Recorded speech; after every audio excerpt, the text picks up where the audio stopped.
Well, things are definitely turning around for the Eagles, as the vibes are high in Philadelphia, and a few players are really stepping up into new roles. And that starts with Cooper DeJean, as the All-Pro nickel is taking on a new challenge this offseason, and based on all the buzz from OTAs, it sounds like he's truly embracing it. Meanwhile, Jordan Davis is truly becoming one of the main leaders of the Eagles defense, while rookie tackle Markel Bell has really impressed Jordan Mailata, and Tank Bigsby seems like a perfect fit into the Eagles' new look offense. Speaking of which, Sean Mannion's making a major change that both Jalen Hurts and DeVonta Smith are going to love, so let's talk about that and all the other latest news starting right now. I don't know if you guys can feel it, but again, the vibes in Philadelphia are incredibly high right now. I mean, it's been a wild offseason, to say the least, but now that all the drama surrounding a certain someone is over and done with, we can finally focus on this team right now and what they're building for 2026, and I gotta say, the chemistry and team building seems to be off the charts recently. Whether it be at the Birds annual playground build, where the organization puts in a new playground, turf field, and murals at a local elementary school, and the players also help out with the painting while also hanging out with the kids, which, by the way, I think it's absolutely hilarious that Jalen Hurts won't even let the kids win in this video, but,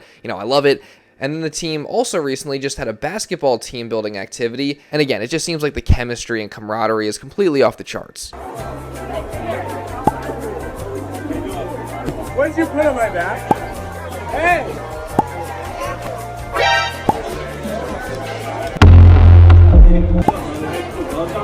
You think he's slick?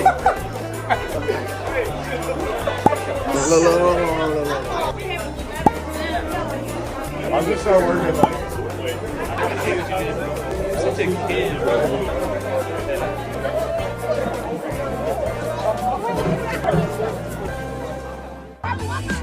Oh yeah. Hey! We're putting him in a package for this season. It's going to be the QB flea flicker. Watch out. Oh yeah. Who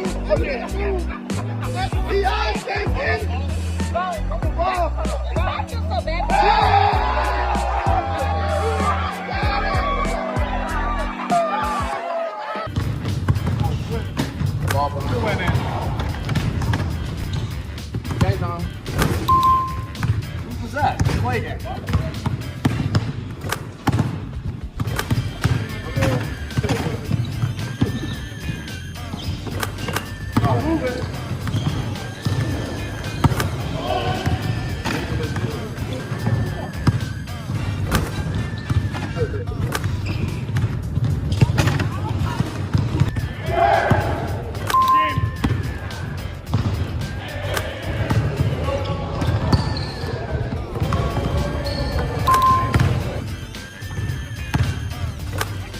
How do you bring it towards me?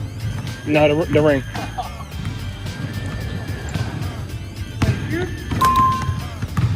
I'll leave it there.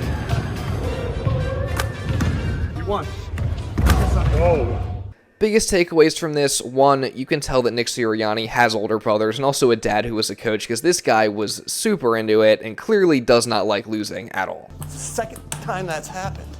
Go get it.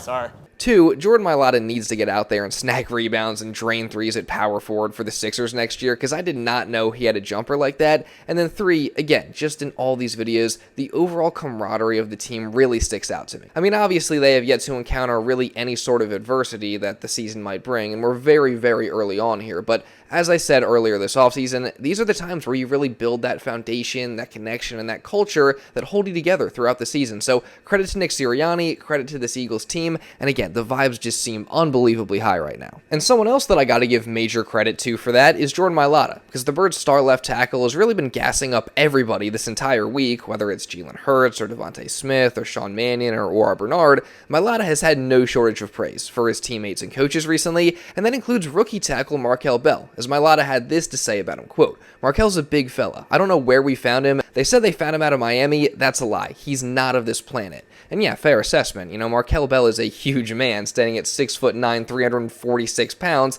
But what makes this even crazier, though, is when you realize that the guy who said this is Jordan Mailata, who is 6'8", 365 pounds. I mean, Do you realize how big you have to be for Jordan Mailata, of all people, to call you a freak of nature because of how big you are? Like, that's just insane. And just to reiterate, size isn't the only reason to be excited about Bell, as he didn't allow a single sack in his last year at Miami, and he's got all the physical and athletic tools to be a great player. And it seems like the Birds do think that he has a shot to be the long-term replacement for Lane Johnson, given that, he's already been a starter at OTAs at right tackle when Lane Johnson hasn't been there. I mean, could you imagine a starting offensive line with Jordan Mailata on the one side at tackle and then Markel Bell on the other? Like, the size of that tackle duo is just nuts.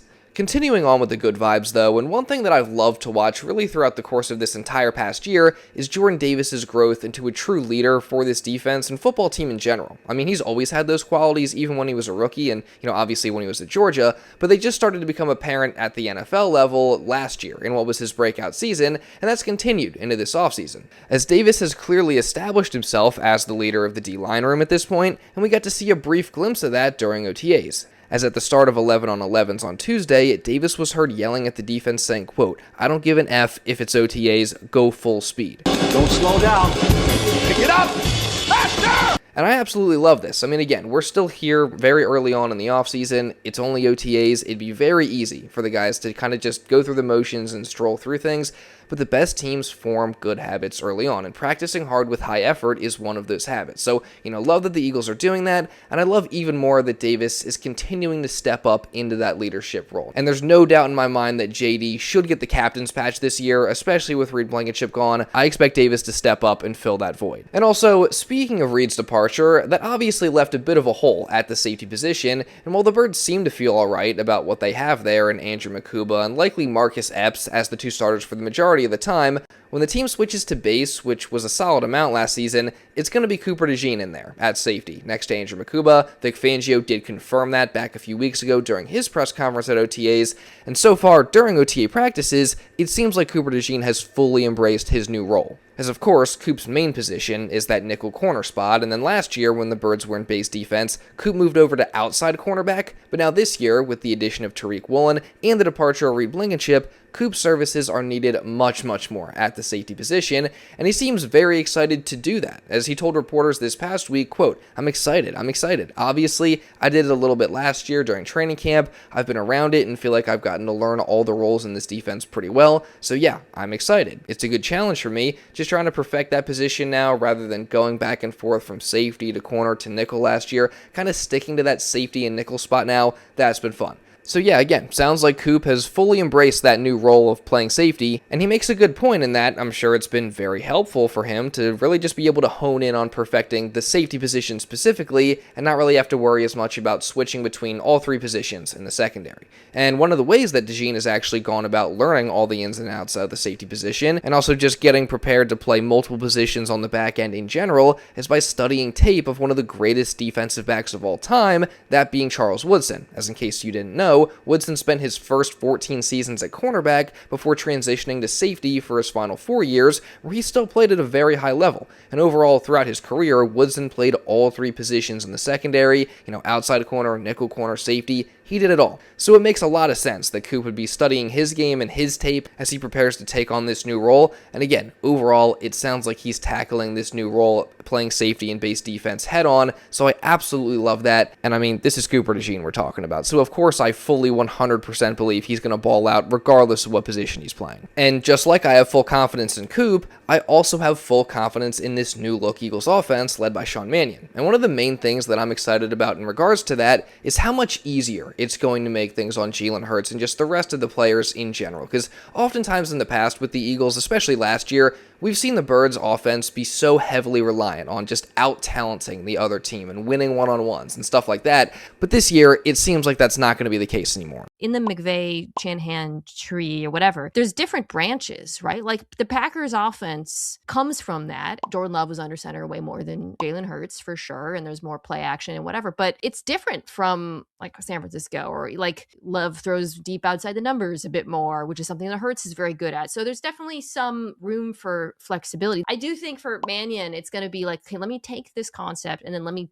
see what within this scheme, where does my quarterback want to live? But hypothetically, it should make Hurts' life a lot easier. Like, watching Philadelphia last year, the level of difficulty always felt like it was turned up to 100 for both the quarterback and the receivers. It's like, go win, go win, go win. And one thing I want to highlight, I was just looking this up. Philadelphia's offense was below average in a lot of things. But one thing where there's a huge discrepancy between them and Green Bay is on short passes, 0 to 10 yards. The Packers were third league wide in EPA per play, 0.19, which is very high for short passes. The Eagles were 22nd, 0.02. If Hurts is bought in, you think about the players they have: Barkley catching passes, Mekhi Lemon yards after the catch. It could be a lot easier for everybody. It is going to be so refreshing to see the coaches actually actively try and put the players in advantageous situations and create mismatches and create confusion and just scheme guys open. Like, it makes you question why the Eagles weren't doing this in the first place, especially in 2023 and 2025. But hey, I'm just glad that it looks like they're finally going to fix this issue now, and Jalen Hurts and the offense are going to be far better off because of it. I mean, it really is going to make things so much easier on QB1. And I also think it's going to make things way easier on DeVonta Smith, too. DeVonta, thoughts on the new offense and what it means for you? I think it's going good. We're all still trying to learn. We're still, installing. But I think it's going good. It's only a matter of time before, we really get a chance to go out there and we have everything in we're doing. But right now we're just fine-tuning everybody trying to, get a hold of everything. Is it dramatically different than what you've done in the past? It's different. Really does sound like the installation of the new offense has gone smoothly so far, and you know what, it really does seem like all the players are very excited about all the changes, and that includes DeVonta Smith, who finally is going to be given the opportunity not just to be the wide receiver one, but also to run more complex route trees and go in motion and to line up in different spots. I mean, we've all been dying to see Smitty be used to his full potential, and in this new offense, it seems like we're finally going to get that, so I could not be any more excited to watch that. Plus, Terrell Owens just said that he thinks DeVonta is a top 5 wide receiver in this league, specifically number 3. So the hype for Smitty really could not be any higher right now. And similarly, the hype for Eagles running back number 2, Tank Bigsby, is also at an all-time high, as not only has he become a true fan favorite in Philadelphia, just with all the support that he's shown his teammates on social media this entire offseason, and also with how he's performed last season in a very limited role, but now it seems like this season he's set to take it to a whole new level, as not only have multiple reports noted that Tank actually looks a little bit faster and more explosive this offseason than he did last year, which, that's no surprise considering that he's been working very hard during the spring and getting in extra work with Jalen Hurts, but one reporter, in Jeff Mosher, also noted that Bigsby is actually a perfect fit into this new Eagles offensive scheme, maybe even more so than Saquon Barkley, as he said, quote, Tank Bigsby's one-cut running style is actually a better fit for Sean Mannion's scheme than Saquon Barkley's. Barkley will obviously remain the bell cow of the Eagles' rushing attack, but in year 2 with the Eagles, Bigsby could see an increase in snaps. And, to that I say, I hope that's true. Because again, last year, whenever Bigsby touched the ball, it seemed like something good happened. And I do think Mosher makes a good point in saying that Bigsby's explosive one-cut style is just a great fit for this offense. I mean, one thing we saw last year from the former Jaguar is that when he gets the ball, he tends to make one move and then just go, and he hits the hole really, really hard, and is kind of explosive in that way. And that is a good fit for this more, under center, downhill, and then outside zone type of running scheme that the Birds are set to implement. So I don't know. I'm just super excited about Tank Bigsby, and very curious to see how he's going to be used in this offense. And also, one more quick note at running back, since I haven't gotten the chance to talk about this yet, but the Eagles actually just recently signed former 49ers back Elijah Mitchell, who, sure, he's no lock to make the roster, but he did have almost 1,000 yards rushing as a rookie in 2021 and over 1,300 scrimmage yards, and he's got experience playing in this Shanahan-McVay type of offense. So, yes, he's very much had trouble staying healthy. Yes, there's a solid chance that he's just a camp body and he won't even make the team, but definitely a very interesting pickup with high potential, and who knows, maybe he pushes for a roster spot or at least the practice squad. We'll see. And all that said, guys, mandatory minicamp is this week. It actually is on Tuesday and Wednesday, and you guys better believe that I'm going to be covering all that, putting out all sorts of content, so make sure you guys subscribe and turn on notifications so you don't miss anything. Also, leave a like down below on this video to show some support. It really does help me out so much. So if we get to at least 500 likes today, that'd be greatly appreciated, and also hit the hype button because that helps me out a ton as well. I really appreciate all you guys who take the time just to do those two things, and also leave a comment down below if you want to show even more support and just give me your thoughts on anything that I talked about in this video. And if you do want to watch another video going over some other news recently, you can check this out right here. Now, with all that being said, that's pretty much all I got for this one, guys. So thank you all so much for watching, and I'll see you in the next video.